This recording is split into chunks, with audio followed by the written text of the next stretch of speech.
izay no makasika an'iny fa raha ny fandaharam-potoana ny anteny mera-pirenena kosa dia nisy ny fiaonana izay notanterahana teo amin'ny mpikambana ao anatin'ny gouvernemanta ny maraina teo sy ny solombavam-bahoaka tsy tanteraka nefa izay fiaonana izay ary niteraka fanafitohinana teo amin'ireo solombavam-bahoaka ny tsy fahatanterahana zany.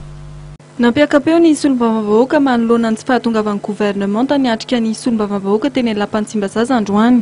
Raha nambaran'ny député nandray fitenenana tao anatin'ny fivoriana azombe sy marina triana ny maraina teo. Midika fanitsahana ny asan'ny anteny mera-pirenena ny tsy fahatongavan'ny mpikambana ny gouvernemanta teny Lampantsimbazaza.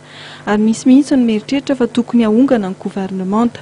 Nisitra sivy ao anatin'ny gouvernemanta Jean Ravelonarivo no nampanatsony ny solombavam-bahoaka. Anisan'ny ao anatin'izany ny ministry ny serasera sy ny fifandraisana amin'ny androm-panjakana, ny ministry ny fiarovam-pirenena, sekretera-panjakana miadidin'ny zandarmaria-pirenena, ny ministry ny filaminana anatiny, ny ministry ny indostria, ny ministry ny fiompiana, ny ministry ny fanabeazam-pirenena.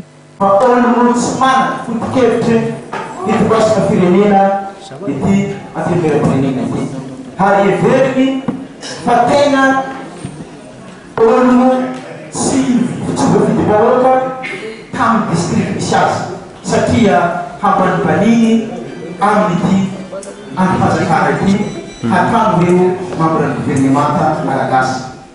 Nefa raha dradradraijareo olombelombe ny fampihavanam-pirenena, oezaoeza amizay ny fampihavanam-pirenena ary oezaoeza ny famelana zay takizareo hatrizay amin'ny temera-pirenena amin'ny zay fampitanjareo.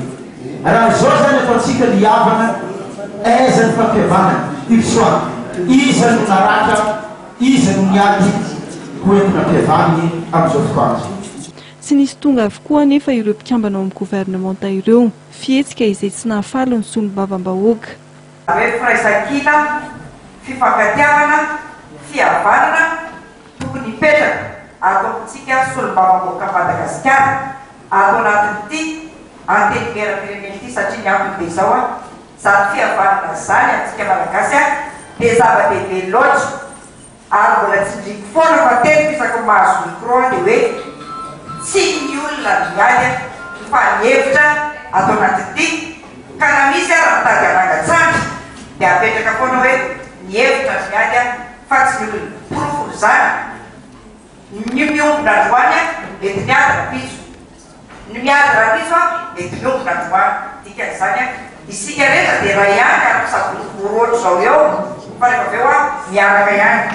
Raha ny zava-misy teo anivon'ny anteny mera-pirenena androany dia nahazo vahana amin'ny fifandiran-kevitra teo amin'ny samy solombavam-bahoaka. Tsy mitovy jery ireo samy solombavam-bahoaka momba ny hevitra amin'ny rosoana amin'ny fampidiniana amin'ny fahefanam-panatanteraka. Tsy mitovy jery ihany koa momba ny hevitra fanonganana amin'ny fahefanam-panatanteraka.